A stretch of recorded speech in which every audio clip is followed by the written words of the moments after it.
महात्मा गौतम बुद्ध को बौद्ध धर्म का संस्थापक कहा जाता है। उन्होंने वर्षों बोध गया के बोध वृक्ष के नीचे बैठकर तपस्या की और इसके बाद उन्हें दिव्य ज्ञान की प्राप्ति हुई। बुद्ध ने अपने विचारों और उपदेशों से पूरे संसार को शांति और अहिंसा का मार्ग दिखाया।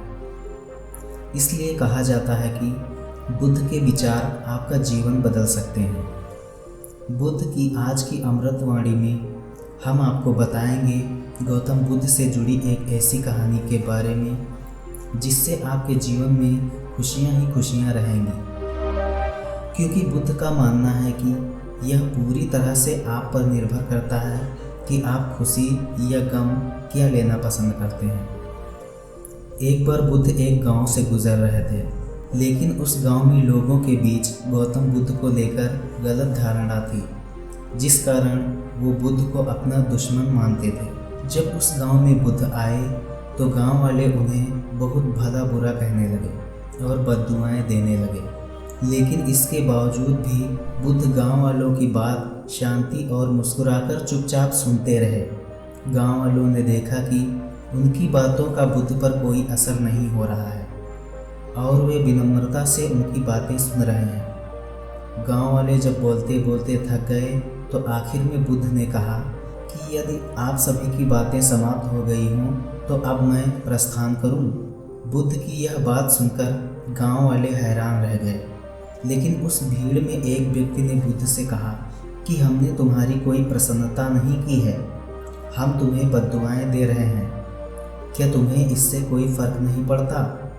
बुद्ध मुस्कुराते हुए बोले, जाओ, मैं आपकी गालियाँ या बद्दुआओं को लेता ही नहीं। आपके द्वारा दी गई गालियों से भला मेरा क्या होगा? जब तक कि मैं आपकी गालियों को स्वीकार नहीं करता, इसका कोई परिणाम नहीं होगा। जानते हैं, कुछ दिन पहले एक व्यक्ति ने मुझे बहुत सारे उपहार दिए, लेकिन मैंने उसे लेने से मना कर दिया। जब मैं लूँगा ही नहीं तो कोई मुझे कैसे दे पाएगा? बुद्ध ने पूछा, बताइए, अगर मैंने उपहार नहीं लिया तो उपहार देने वाले व्यक्ति ने क्या किया होगा? भीड़ में से किसी ने कहा, व्यक्ति ने अपने उपहार को अपने पास रख लिया होगा।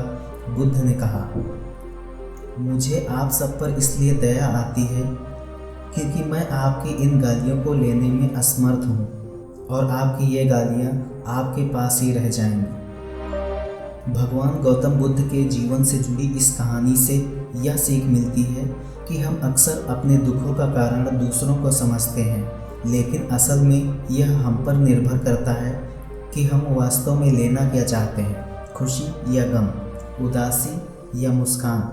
यकीन मानिए, ये छोटी सी कहानी जीवन में एक बड़ा बदलाव ला सकती है। तो दोस्तों, आज की इस वीडियो में इतना ही। हम मिलते हैं किसी अगले वीडियो में। धन्यवाद।